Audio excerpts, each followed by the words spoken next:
พี่น้องให้คอยถามเนี่ยวินเนอร์กับน้องพี่นี่เอ๊ข้าเจ้าตกลงปวงใจเป็นผู้บ่าวผู้สาวกันแล้วตีเออวินเนอร์ก็อยู่กับวงแพ้วเผาเนาะน้องพี่นี่ก็มาจากลิเกกับน้องสั้นเนาะบัดนี้ตอนแรกกันว่าเป็นคู่จิ้นกันพะนะว่านั่นน่ะเอ๊บัดนี้คอยเบิ่งไปเบิ่งมามันบ่แม่นคู่จริงบ่เนี่ยแม่นจิ้นหรือแม่นจริงเนี่ยพี่น้องบ่แม่นเป็นผู้บ่าวผู้สาวกันอีหลีแล้วติ เบิ่งแต่ละรูปแต่ละฉากแต่ละคลิปเนาะคือจังสวีทหวานแหววเป็นตาหนายพี่เนอร์กับผู้รอแต่น้องพี่นี่สวยเด้อขอยอมรับน้องพี่นี่ผู้สวยเด้เราก็ยิ้มงามเนี่ยพี่น้องยิ้มดีนะแต่วินเนอร์นี่ก็เว้าเก่งๆน้องพี่เนี่ยก็มีแต่ยิ้มคลิปใดก็วินเนอร์ก็เว้าอยู่นั่นล่ะน้องพี่ก็ยิ้มอยู่นั่นล่ะพี่น้องเอ้ยเป็นตาฮักเป็นตาแพงเป็นตาแยงเป็นตาเบิงมีบ้านพัก เนอพี่ละเด้บ้านหักเนอพี่ละเด้พี่น้องเออไปขึ้นเวทีน้ำใดนี่ทั้งใดนี่โอ้ยแม่มาไล่แดงจึกคืงพุ่นแล้ววินเนอร์ก็มาเขียนโพดหาให้เจอนะตอนนี้เจอแล้วรูปหัวใจสีชมพูกับสีเขียวหมายความว่าจังไหนหัวใจสองดวงพี่น้องตกลงปลงใจเป็นแฟนกันแล้วติหาให้เจอนะตอนนี้เจอแล้วพะนะว่าเห็นบ่มีรูปคู่ไปนั่นไปนี่นับกันดีคือหยังนี่นะพุ่นน่ะไปเที่ยวตลาดอินโดจีนน้ำกันทั้งมุกดาหารไปกินเฝอกินก๋วยเตี๋ยวน้ำกันไปย่างเลาะตลาดน้ำกันพุ่นน่ะยิ้มจังเนาะย่ามแต่งองค์ทรงเคียงก็อยู่ในเต็นท์เดียวกันนี่น่ะพี่น้องหรือว่าเขาเจ้ามาถ่ายรูปน้ำกันซื่อๆก็โอ้ยผู้บ่าวก็รอผู้สาวก็สวยอีพ่ออีแม่ข่อยอ่อนช้อนพาดให้บัด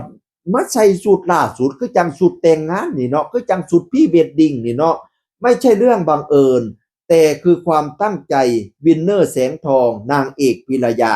บ่ได้บังเอิญเป็นความตั้งใจสิมักกันติหรือว่าจังใด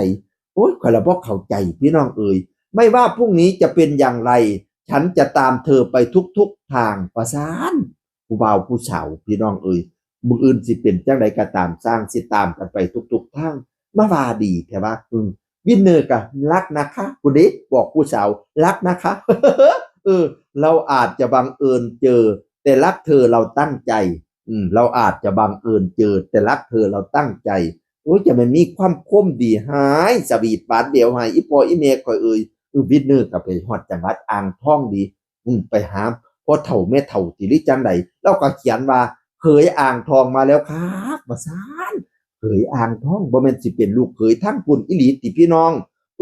เขาเจ้าเล่นลิเกลำซิ่งเนาะบัดนี้แม่กับ พ้องมาไล่ให้แดงจึงครึ่งตัวบ้านหักเนอพี่น่ะพี่น้องเอ๋ยได้ซ้ำกันเด้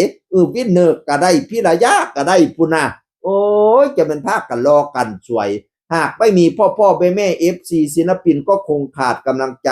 ลิเกลำซิ่งกลุ่มเป็ดที่ผ่านมาขอบคุณทุกๆคนแล้วก็ว่าไปพี่น้องเอ๋ยโอ้ยบัดนี้นี่วินเนอร์ไปหาทั้งอ่างทองบัดนี้น้องพี่ก็มาหาทั้งเรื่องนกท่าดิ มาหาแม่ยาแม่เจ๋วแม่ของวินเนอร์พี่น้องเอ๋ยวันเกิดแม่เจ๋วพากันไปเลี้ยงขนมอยู่ก่อนอยู่โรงเรียนเด็กเล็กก่อนพี่น้องเอ๋ยแจกขนมโคกเกกันอยู่อันเด็กเล็กพุ่นน่ะโอ้ยบัดนี้พี่ก็เว้ากับอันแม่วินเนอร์ดีเนาะเขาเจ้าก็อ่อนช้อนหายลูกสะใภ้เว้ากันกับย่าลูกสะใภ้คือเว้ากันกับย่าดีแท้เขาเจ้าก็พากันเม้นอ่อนช้อนหรือแม่นสิเป็นครูอีหลีแล้วพี่น้อง บอกข่อยแน่ตกลงเป็นคู่จินหรือคู่จริงระหว่างวินเนอร์แสงทองกับพี่ระยะเนี่ยพี่น้องเอ๋ยถ้ามาติดตามตอนต่อไปเนาะว่าเขาเจ้าสิจินหรือจริงเสียงอื่นคนเก่าเว้าสู่ฟังสวัสดีครับสวัสดีครับ